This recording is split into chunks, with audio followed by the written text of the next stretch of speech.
இப்போ இன்ஸ்டாகிராமில் இந்த மாதிரி எடிட் தான் வந்து ட்ரெண்டிங்கில் போய்க்கிருக்கு. நீங்களும் இந்த மாதிரி எடிட் பண்ணணும்னா வீடியோ ஸ்கிப் பண்ணாமல் ஃபுல்லாக பாருங்கள்.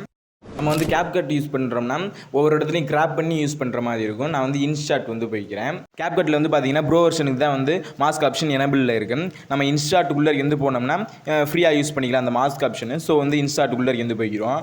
என்ன பண்ணுறீங்கன்னா இந்த ரெஃபரன்ஸ் ரீல்ஸ் வந்து எடுத்துருப்பீங்களா, அதுலேருந்து எக்ஸ்ட்ராக்ட் ஆடியோ வந்து பண்ணிக்கிறீங்க. அதுக்கு வந்து என்ன பண்ணுறீங்கன்னா பக்கத்தில் மியூசிக் அப்படிங்கிற ஆப்ஷன் இருக்குது. அதை வந்து கிளிக் பண்ணிங்கன்னா மேலே எக்ஸ்ட்ராக்ட் வீடியோ ஃப்ரம் ஆடியோ அப்படிங்கிற ஆப்ஷனே வந்து கொடுத்துருக்காங்க. அதை வந்து கிளிக் பண்ணி நீங்கள் வீடியோவிலேருந்து ஆடியோவை எக்ஸ்ட்ராக்ட் பண்ணிக்கலாம்.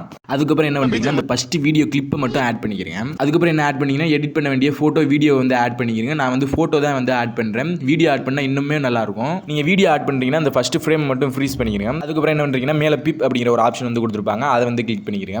கிளிக் பண்ணிவிட்டு இங்கே இந்த ஃபஸ்ட்டு ஃப்ரேம் வந்து ஃப்ரீஸ் பண்ணி வச்சுருந்தீங்களா உங்களுடைய வீடியோவில், பேக்ரவுண்ட் எரேசர் ஆப் வந்து ப்ளே ஸ்டோரில் அவைலபிளாக இருக்கும். அதை வந்து இன்ஸ்டால் பண்ணிவிட்டு பேக்ரவுண்ட் வந்து எரேஸ் பண்ணிக்கிறீங்க.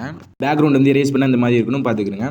இப்போ என்ன பண்ணுறீங்கன்னா இந்த பேக்ரவுண்ட் எரேஸ் பண்ண கிளிப்பை மட்டும் டூப்ளிகேட் வந்து பண்ணிவிட்டு மேலே ஆட் பண்ணிக்கிறீங்க ஒரு 3 கிளிப்பு.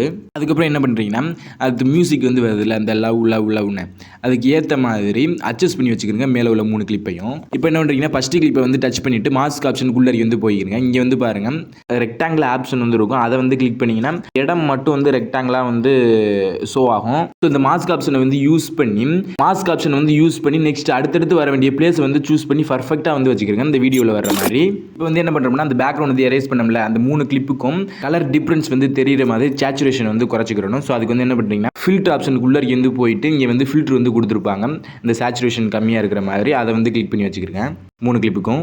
ஸோ நெக்ஸ்ட் வந்து 3 கிளிப்புக்கும் அனிமேஷன் வந்து ஆட் பண்ணிவிட்டு கொஞ்சம் எஃபெக்ட்ஸ்லாம் வந்து கொடுத்தீங்கன்னா நீங்களும் இந்த மாதிரி ஈஸியாகவே வந்து எடிட் பண்ணிக்கலாம். வந்து பாருங்கள் நெக்ஸ்ட் கிளிப் வந்து ஷோ ஆகிறதுக்கு முன்னாடியே இந்த கிளிப்ஸ்லாம் வந்து ஆட் ஆயிடுது. நான் இப்போ வந்து எப்படி எடிட் பண்ணணும் அப்படிங்கிற ஒரு பேசிக் தான் வந்து சொல்லியிருக்கேன். எடிட் பண்ணுறதுக்கான ஃபுல் எஃபர்ட் வந்து போட்டிங்கன்னா அவுட்புட் நல்லாவே வரும்.